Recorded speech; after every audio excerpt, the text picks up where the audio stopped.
देखा गया कि 6 तारीख को सुबह में करीब 9 बजे के आसपास हॉस्टल की वार्डन जो आती हैं वो पीड़िता को नाश्ता करने के लिए जगाती हैं, परंतु वहाँ अंदर से कोई जवाब नहीं आता है।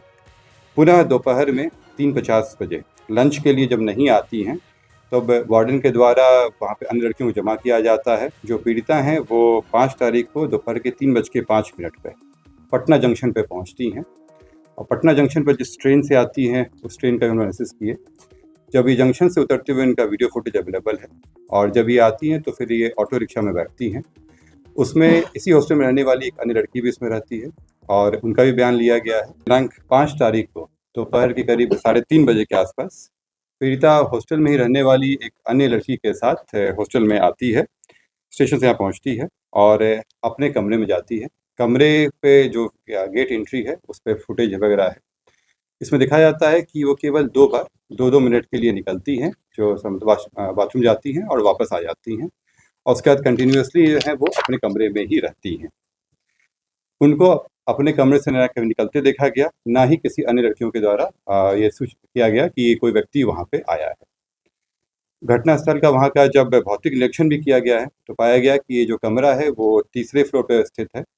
और अंदर में एक छोटी सी खिड़की है जिस पे जाली लगी हुई है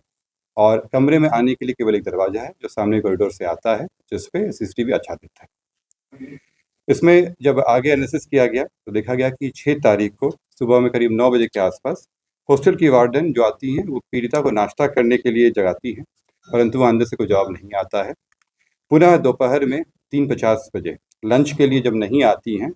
तब वार्डन के द्वारा वहाँ पे अन्य लड़कियों को जमा किया जाता है और जिनके द्वारा नाम लेकर वहाँ के द्वारा खुलने की कोशिश की जाती है। वहाँ के बगल के गार्ड के मदद के द्वारा दरवाज़ा तोड़ा जाता है और तोड़ के उनको निकाला जाता है। इसमें जब इसके पहले के में देखा गया तो पाया गया कि जो पीड़िता हैं वो 5 तारीख को दोपहर के 3:05 पे पटना जंक्शन पे पहुँचती हैं और पटना जंक्शन पर जिस ट्रेन से आती हैं उस ट्रेन का एनालिसिस किए।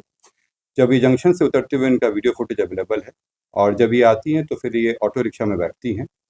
उसमें इसी हॉस्टल में रहने वाली एक अन्य लड़की भी इसमें रहती है और उनका भी बयान लिया गया है और जो टेम्पो चालक है उनका भी बयान लिया गया है और इन लोगों को साथ में आते हुए देखा गया। जो जिस ट्रेन से वो यहाँ आई थी उस ट्रेन का भी जांच किया गया और पीड़िता के जो परिवारजनों के बयान और वैज्ञानिक अनुसंधान से ये पाया गया कि 5 तारीख को दोपहर 12:38 पे